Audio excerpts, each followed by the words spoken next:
Good afternoon, good evening and good night. ज्या situation मध्ये video पाहत असाल त्या सिच्युएशन बघा. आज आपण क्लास 12 चा नवीन चॅप्टर स्टार्ट करत आहे, ज्याचं नाव आहे dual nature of light. Dual nature of radiation and matter. आपल्याला या चॅप्टर मध्ये ड्युएल नेचर स्टडी करायचं, कशाचं? रेडिएशन अँड मॅटरचं. ड्युएल नेचर याचा अर्थ काय की ज्याचे किती नेचर असतात? दोन नेचर. याचा अर्थ रेडिएशन आणि मॅटरचे किती नेचर असतील? दोन नेचर. ड्युएल नेचरचं जर एक्झाम्पल सांगायचं झालं तर सिंपल एक्झाम्पल असं असते की आपले जे फ्रेंड्स असतात, जसं जीएफ असेल, बीएफ असेल किंवा एफ असेल. जीएफ बीएफ म्हणजेच काय? तर तुमच्या डोक्यात ज्या संकल्पना आल्या असतील त्या नाही. जीएफ म्हणजेच good friend, BF means best friend किंवा फ्रेंड. जेव्हा आपण त्यांच्या समोर असतो तेव्हा ते सांगतात की आपल्या सारखा व्यक्ती या जगात कुणीच नाही, पण आपण निघून गेल्याच्या नंतर परत आपल्याविषयी अशी चर्चा होते की आपल्यासारखा बदमाश व्यक्ती या जगात कुणीच नसते. म्हणजे किती नेचर झाले? दोन नेचर. तसंच रेडिएशन आणि मॅटरचे सुद्धा किती नेचर असतात? दोन नेचर. सगळ्यात अगोदर आपण स्टडी करणार आहोत रेडिएशनचं.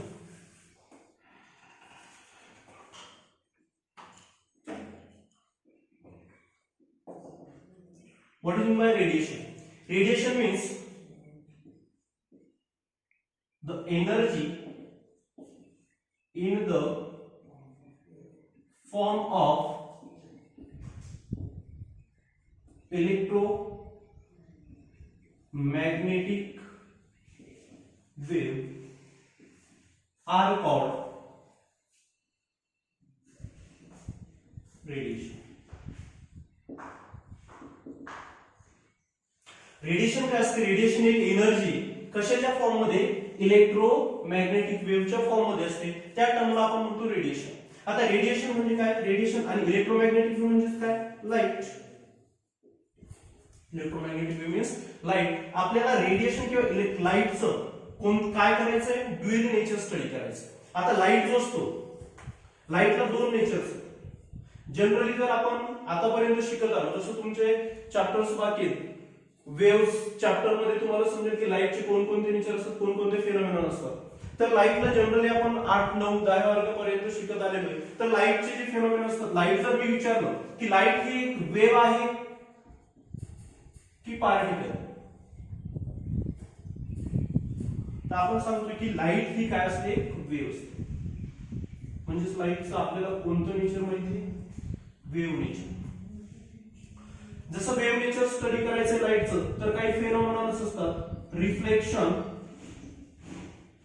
त्याच्यानंतर refraction, interference, diffraction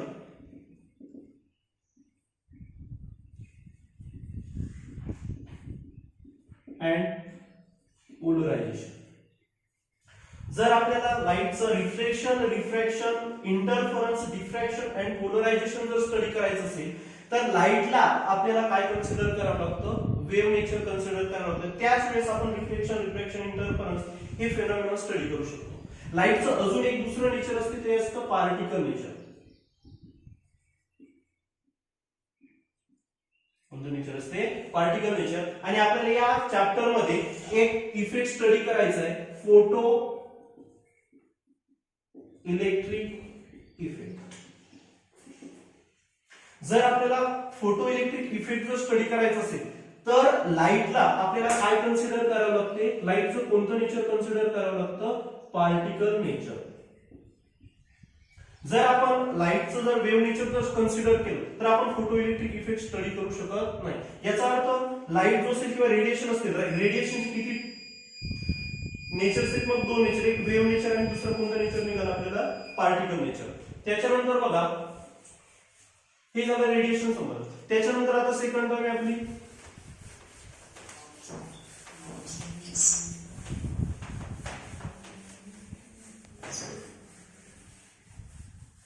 matter. Matter म्हणजे काय? जे तुमचे असतात ते नाही. जसं की आपण भांडण वगैरे करतो, मग म्हणतो काय झालं, राडा झाला किंवा काय झालं, मॅटर झालं. तर ते मॅटर असते काय, matter means matter consist of atoms. Matter कशापासून बनलेलं असतं, ऍटम्स पासून. जसं की मॅटर म्हणजे काय, आपला मोबाईल असेल, हा बोर्ड, त्याच्यानंतर मार्कर असेल किंवा ही जी वॉल असेल, ती कशा, त्याला काय म्हणू शकतो आपण, मॅटर म्हणू शकतो की पार्टिकल म्हणू शकतो. तर मॅटर काय असतं, पार्टिकल. म्हणजे जे नेचर दिसतं ते कोणतं नेचर दिसतं आपल्याला, पार्टिकल नेचर. जसं लाईटचे दोन नेचर तसे मॅटरचे सुद्धा किती नेचर आहेत, दोन नेचर. एक पार्टिकल आणि दुसरं असतं wave nature.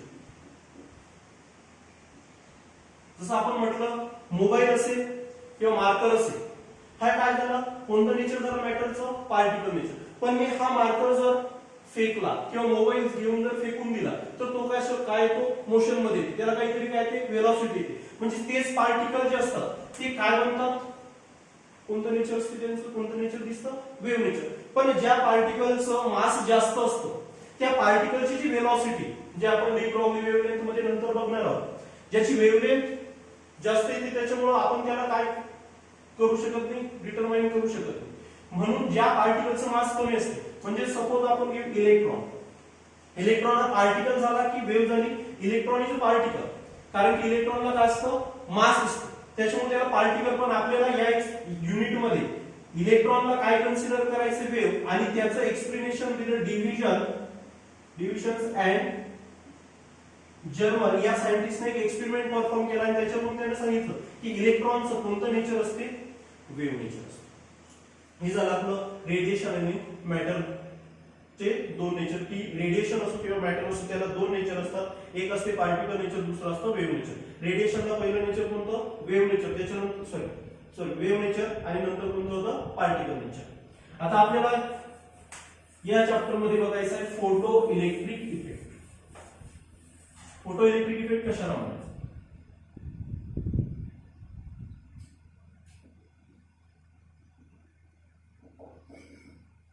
Photo electric effect study करायचं. फोटो म्हणजे असतो light.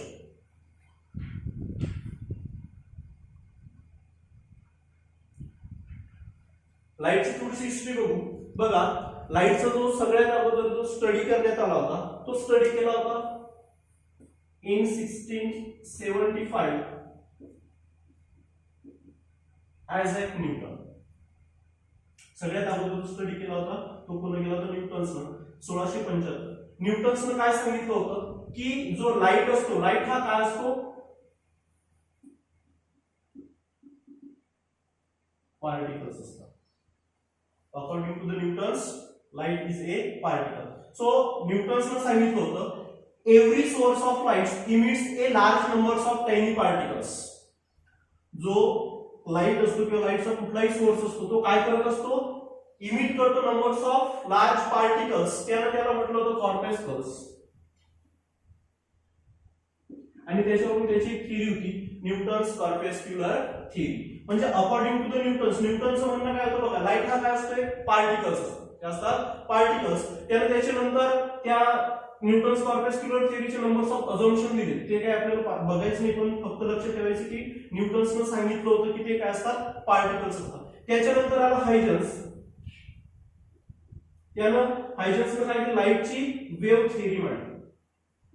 According to the हायजन्स, light जेव्हा एखाद्या सोर्स मधून इमिट होते, means when the light is emitted from the source in the forms of waves. आणि त्याच्या थेअरीला नाव दिलं होतं हायजन्स वेव्ह थेअरी ऑफ लाईट. म्हणजे बघा, न्यूटन्सनं म्हटलं होतं की जो लाईट बाहेर येतो तो काय असतात, पार्टिकल्स असतात. त्याच्यानंतर हायजन्सनं काय सांगितलं, वेव्हज असतात. नंतर Young's double slit experiment in 1801, 1801 मध्ये यंग्स डबल स्लिट एक्सपेरिमेंट. म्हणजे यंग्स या सायंटिस्टनं काही फेनॉमेनॉन स्टडी केले होते, जे इंटरफरन्स, त्याच्यानंतर डिफ्रॅक्शन अँड पोलरायझेशन. 1801 मध्ये नंतर पुन्हा स्टडी केला यंग्स. त्यानं काय सांगितलं, त्यानं कोणकोणते फेनॉमेना स्टडी केले, इंटरफरन्स, डिफ्रॅक्शन अँड पोलरायझेशन. जर interference, diffraction and polarisation phenomena जर स्टडी करायचे असतील तर आपल्याला लाईटला काय कन्सिडर करावं लागते, वेव्ह नेचर. परत बघा यंग्सनं काय सांगितलं, लाईट हे काय असतात, वेव्हज असतात. त्याच्यानंतर जो स्टडी केला प्लँक्स, एक theory मांडली होती Planck's quantum theory. According to the Planck's, when the energy is emitted from the source in the forms of packets of energy, जी एनर्जी बाहेर येते ती कशाच्या फॉर्म मध्ये येते, पॅकेट्सच्या फॉर्म मध्ये बाहेर येते, त्यालाच त्याला म्हटलं होतं फोटॉन्स, और त्यालाच तो म्हणतो क्वांटम.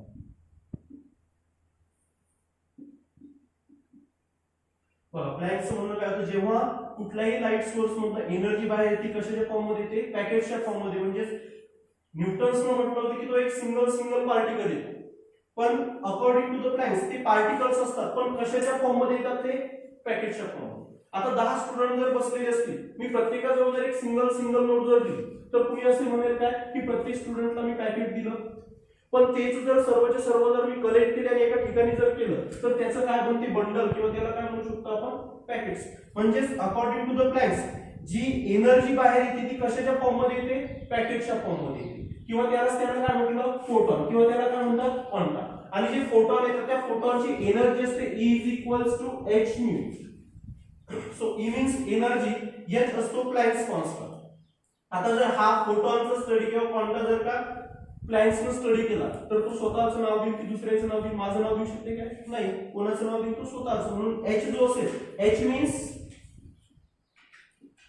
प्लँक्स कॉन्स्टंट, म्यू असते frequency of incident radiation, and value of Planck's constant असते 6.63 into 10 raised to the power -34 joule into second. बघा प्लँक्सनं सांगितलं फोटॉन जे बाहेर येतात त्या फोटॉनची एनर्जी असते E h म्यू. h असतो प्लँक्स कॉन्स्टंट आणि त्याची व्हॅल्यू असते 6.63 into 10 raised to the power -34 joule into second. So mu means frequency of incident radiation. ही जी एनर्जी झाली ती किती फोटॉनची झाली, एका सिंगल फोटॉनची. तर जेव्हा लाईटचा कोणताही सोर्स असेल तो फक्त एक फोटॉन इमिट करेल काय, जर लाईट बाहेर येतो याचा अर्थ काय असतात, नंबर्स ऑफ फोटॉन्स इमिट होते. तर नंबर्स ऑफ फोटॉन साठी जी एनर्जी असेल, so E is equals to NH mu. So N means numbers of, H means Planck constant, mu means frequency. अजून एक एनर्जीचा फॉर्म्युला येऊ शकते बघा, बट आपल्याला एक रिलेशन माहिती, V इज इक्वल्स टू काय असते, N lambda. N means frequency, lambda means wavelength. आता जर आपण आणि V मीन्स असतो वेलोसिटी, इथं आपण जर वेलोसिटी लाईट साठी जर घेतलं C इक्वल्स टू, हा इक्वेशन काय आहे, N फ्रिक्वेन्सीच्या ठिकाणी घेऊ म्यू इनटू लॅम्डा. आता या इक्वेशन मध्ये एनर्जीच्या कशाची व्हॅल्यू पुट करू शकतो आपण, म्यूची. जर आपण इथून म्यूची जर व्हॅल्यू काढली, so mu is equals to काय formula C upon lambda. So put the value of mu in this equation. So the equation of energy can be written as E is equals to hc upon lambda. बघा फोटॉनची energy जर calculate करायचं सांगितलं, दोन फॉर्म्युले, एक formula E is equals to h mu आणि दुसरा एक formula बनला आपला E is equals to hc upon lambda. So C means velocity किंवा speed of light, lambda be the wavelength. बघा एनर्जी जी असते ती कशावर डिपेंड असते, एनर्जी जी ती फ्रिक्वेन्सीवर डिपेंड आहे. h काय झाला, कॉन्स्टंट, म्यू काय झाला, फ्रिक्वेन्सी. जी फ्रिक्वेन्सी असेल इन्सिडेंट रेडिएशन ती ऑलवेज कॉन्स्टंट असेल का, ती व्हॅरी होऊ शकते, चेंज होऊ शकते. मग याचा अर्थ एनर्जी जी ती फ्रिक्वेन्सीला कशी आहे, डायरेक्टली प्रोपोर्शनल. याचा अर्थ जेवढी फ्रिक्वेन्सी इन्क्रीज करू तितकीच एनर्जी काय होईल, इन्क्रीज होईल. जर आपण फ्रिक्वेन्सी डिक्रीज केली एनर्जी सुद्धा डिक्रीज होईल. म्हणजे फ्रिक्वेन्सी इन्क्रीज केली तर फ्रिक्वेन्सी वाढवा, तुमची एनर्जी सुद्धा काही वाढेल. जर फ्रिक्वेन्सी कमी केली तर एनर्जी सुद्धा काही कमी होईल. But in this relation the energy and wavelength both are inversely proportional. याचा अर्थ आपण जर जेवढी जास्त वेव्हलेंथ असेल तेवढीच कमी एनर्जी असेल, जेवढी कमी वेव्हलेंथ तेवढी एनर्जी जास्त. Means when the wavelength of incident radiation is increases then the energy is decreases. If the wavelength is decreases then the energy is increases. हे कोणाचं म्हणणं होतं? प्लॅंक्स. त्याच्यानंतर बघा जो फोटो इलेक्ट्रिक इफेक्ट स्टडी करण्यात आला, लिहून घ्यायचं असेल तर पॉज करून लिहून घ्यायचं. त्याच्यानंतर जो इफेक्ट स्टडी करण्यात आला photo electric effect. Photo electric effect study केला आइन्स्टाईनने जे इक्वेशन स्टडी केलं त्या इक्वेशनसाठी किंवा फोटो इलेक्ट्रिक इफेक्टसाठी त्यांना नोबेल मिळाला. किती मध्ये स्टडी केला फोटो इलेक्ट्रिक इफेक्ट इन 1905. जर फोटो इलेक्ट्रिक इफेक्ट स्टडी करायचं असेल तर लाईटचं कोणतं नेचर लागतं? Particle nature. बघा आइन्स्टाईनने सुद्धा ज्यावेळेस फोटो इलेक्ट्रिक इफेक्ट स्टडी केला त्यावेळेस लाईटचं कोणतं नेचर कन्सिडर केलं? पार्टिकल. सगळ्यात अगोदर न्यूटन्सनं पार्टिकल सांगितलं, हायजन्सनं वेव्ह असतात सांगितलं, त्याच्यानंतर यंग्सनं वेव्ह असतात, प्लॅंक्स, परत आइन्स्टाईन आला म्हणजे त्यावेळेस काय सांगितलं? पार्टिकल. हिच्यामध्ये बघा काही जणांचं म्हणणं होतं की जो लाईट असतो तो काय असतो? पार्टिकल असते. काही जणांचं म्हणणं होतं लाईट काय असतो? वेव्ह असतो. आता जर हे जर सांगू लागलं तर हे लोक काही लहान होते काय? सर्वचे सर्व सायंटिस्ट होते. याचा अर्थ त्यांनी जे सांगितलं ते कदाचित काय असेल? बरोबर असेल. काही जणांचं म्हणणं पार्टिकल होतं, काही जणांचं म्हणणं काय होतं? वेव्ह असतं. मग त्याच्यानंतर बघा सर्वच्या सर्वांचं जे त्याच्यानंतर एक सायंटिस्ट आला डी ब्रॉग्ली, त्याने त्याचा हायपोथेसिस मांडलं.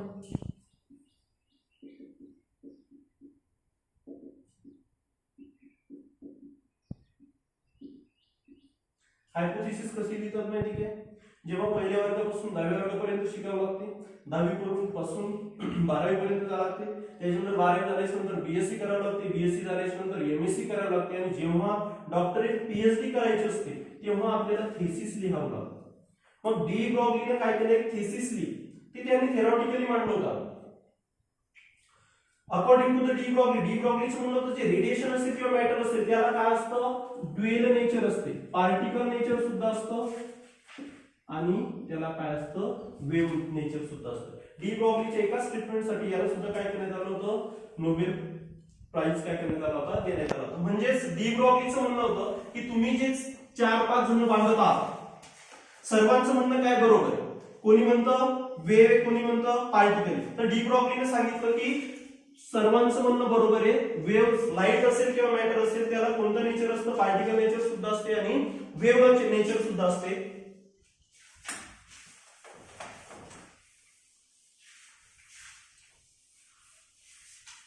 आता बघू आपण फोटो इलेक्ट्रिक इफेक्ट.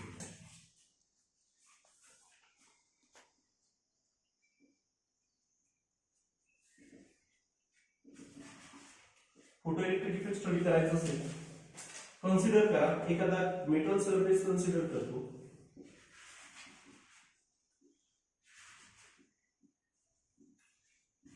जर एखादा मेटल सरफेस असेल तर तिच्यामध्ये आपल्याला माहिती काय असतात? फ्री इलेक्ट्रॉन्स असतात.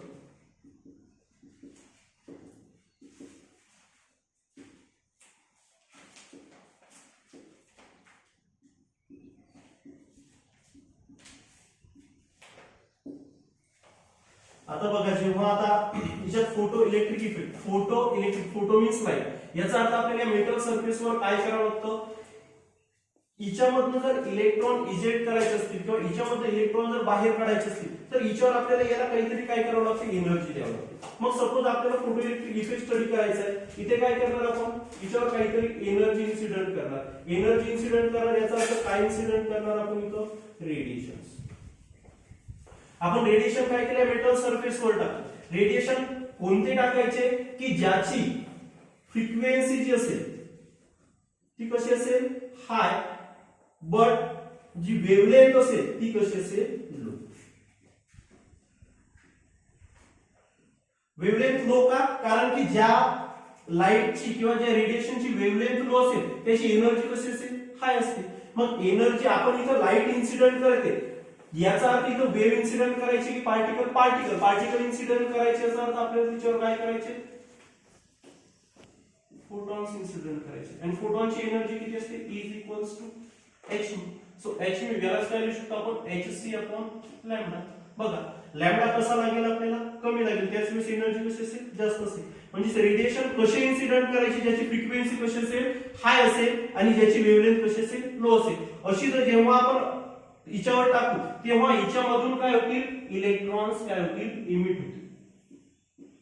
एक एक एक एक एक इलेक्ट्रॉन काय होतो त्याच्यामधून इमिट होतो आणि जे इलेक्ट्रॉन्स इमिट होतात किंवा हा जो फेनॉमेनॉन आहे याला म्हणतो आपण photo electric effect. Photo electric effect का म्हटलं बघा हिच्यावर आपण फोटॉन इन्सिडेंट केले तिच्यामधनं काय निघाले इलेक्ट्रॉन्स. इलेक्ट्रॉन जर फ्लो होत असतील याचा अर्थ काय कोणता करंट तयार होतो इलेक्ट्रिक करंट. कधी इलेक्ट्रॉन इमिट झाले जेव्हा आपण काय केले फोटॉन इन्सिडेंट काय केले फोटॉन्स इन्सिडेंट केले.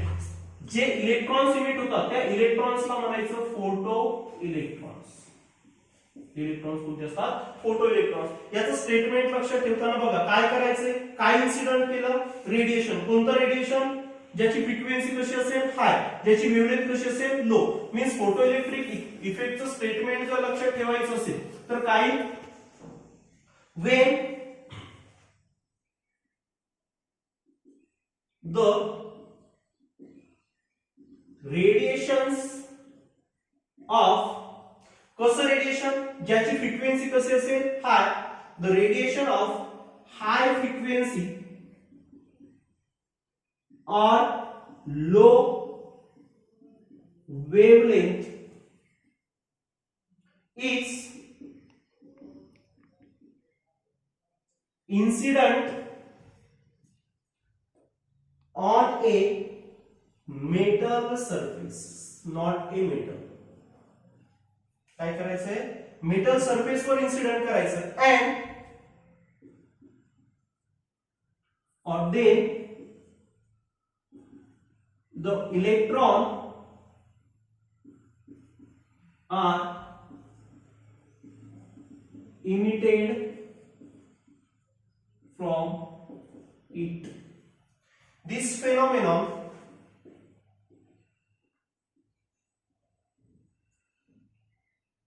are called photoelectric effect.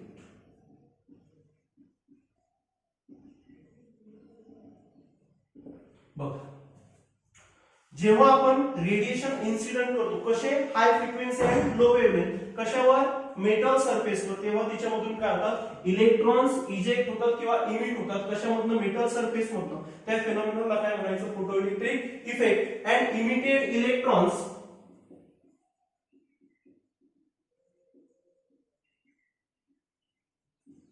are called photo electrons and the this current are called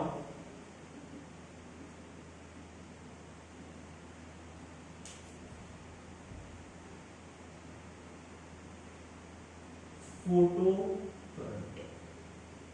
जे इलेक्ट्रॉन इमिट होतील त्या इलेक्ट्रॉनला म्हणायचं फोटो इलेक्ट्रॉन. आणि इलेक्ट्रॉन जर फ्लो होत असतील याचा अर्थ तिथे काय इलेक्ट्रिक करंट तयार होईल आणि तो करंट कोणता असेल फोटो करंट. कोणता असते photo current.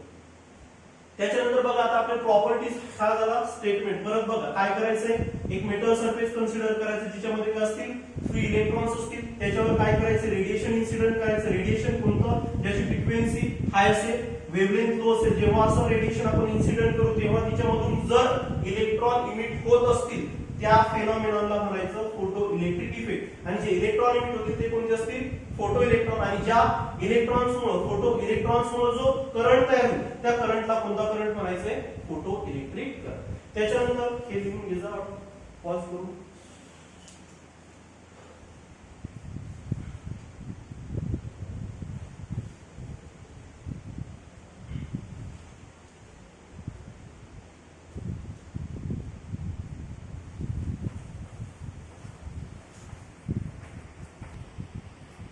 Properties of photon.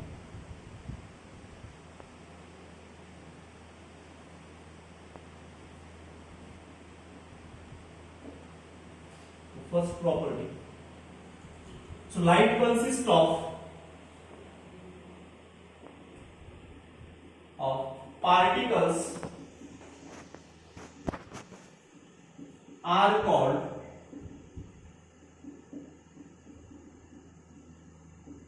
Photons. बघा लाईट जो असतो तो कशापासून बनलेला असतो? पार्टिकल्स पासून, आणि त्यालाच काय म्हणतो? फोटॉन्स. हे आपण बघितलं, मी सांगितलं की प्लॅन्क्सनं सांगितलं होतं की जो लाईट बनतो तो कशापासून बनतो? फोटॉन्स पासून. पार्टिकल्स म्हणजे जे पार्टिकल्स असतात ते काय असतात? एनर्जी पॅकेट्स, किंवा त्यालाच त्यांना काय म्हटलं होतं? क्वांटा. जे पार्टिकल इमिट होते सिंगल सिंगल होतात का? ते गुच्छा गुच्छामध्ये येतात. जसं की दुधाची जर एखादी धार जात असेल तर तिला आपण वेव्ह म्हणतो, पण तेच जर पॉकेट्स जर तयार केल्या तर ते काय होतात? पॉकेट्स मध्ये येत असतील तर ती जी एनर्जी ही कशामध्ये डिवाइड झाली? पॅकेट्स मध्ये, किंवा त्यालाच काय म्हणायचं? क्वांटा. त्याच्यानंतर आपल्याला एनर्जी ऑफ फोटॉन किती असते? E is equals to h mu, किंवा यालाच काय लिहू शकतो आपण? E is equals to hc upon lambda. आणि द एनर्जीचा जो फॉर्म्युला एक लक्षात ठेवायचा आहे, 1240 divided by lambda in nanometre. जर इलेक्ट्रॉन व्होल्ट मध्ये जर एनर्जी पाहिजे असेल, एक फॉर्म्युला लक्षात ठेवा. काही बुक मध्ये 1242 दिलं असते. सो 1240 डिवाइडेड बाय लॅम्बडा कशामध्ये? नॅनोमीटर मध्ये. त्याच्यानंतर second,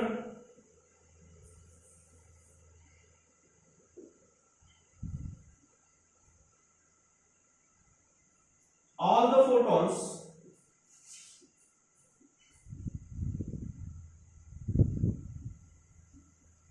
traveling in a speed of 299,792,258 meter per second in air or numbers of टाइपचे फोटॉन्स असतात. काही पिवळे असतील, काही हिरवे असतील, काही निळे असतील. जेवढे टाइप्स असतील फोटॉनचे which is travelling with the speed of, किती स्पीड? 299,792,258 metre per second. कशामध्ये?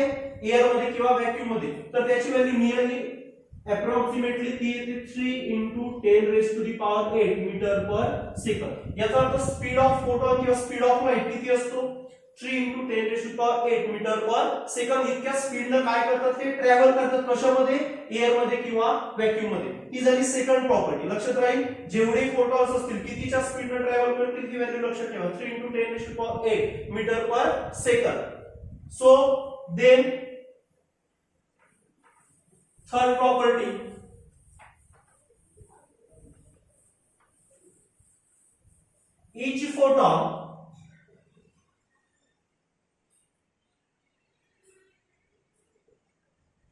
each photons has a definite energy and momentum. जेवढे काही फोटॉन्स असतील त्याची जी एनर्जी आणि मोमेंटम असते ते कसं असतं? डेफिनाइट असते. एनर्जी किती असते? E is equals to h mu, किंवा E is equals to hc upon lambda, किंवा मी एनर्जीची व्हॅल्यू सांगितली E is equals to 1240 divided by lambda in nanometre. हे झालं एनर्जी. त्याच्यानंतर त्याचं मोमेंटम जर काढायचं असेल तर मोमेंटमचा फॉर्म्युला असतो P is equals to h upon lambda. So is the momentum. हा फॉर्म्युला कुठून आला काय लक्षात ठेवायचं? फक्त P means momentum, h means wavelength, h असतो Planck constant. So the momentum of photon P is equals to h upon काय असतो? lambda. So then fourth property of photon,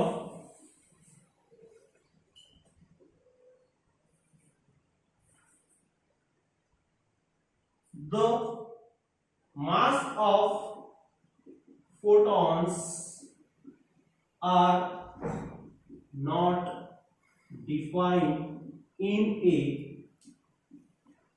classical mechanics or classical mechanics class म्हणतात Newtonian mechanics. बघा, जे मास असतं photons ते आपण define करू शकलो नाही किंवा ते आपण डिटरमाइन करू शकलो नाही. कशामध्ये? Classical mechanics. आणि क्लासिकल मेकॅनिक्स म्हणजे कोणतं? जे न्यूटन्सनं स्टडी केलं. न्यूटोनियन मेकॅनिक्स मध्ये आपण सांगू शकत नाही किंवा कुठलाही की एखादा फोटॉन असेल, 2-4 फोटॉन एकत्र आले आणि त्या फोटॉनचं वजन काहीतरी सपोज 2 ग्रॅम आहे किंवा 3 ग्राम, म्हणजेच आपण फोटॉनचं मास हे डिटरमाइन करू शकलो नाही. But rest mass of A photon is 0. Rest mass जे असतं फोटॉनचं ते किती असते 0. जर कोणा विचारलं की फोटॉनचं मास किती तर ते डिफाइन करू शकतो काय नाही, पण आपण काय सांगू शकतो रेस्ट मास किती असते त्याचं 0 असते.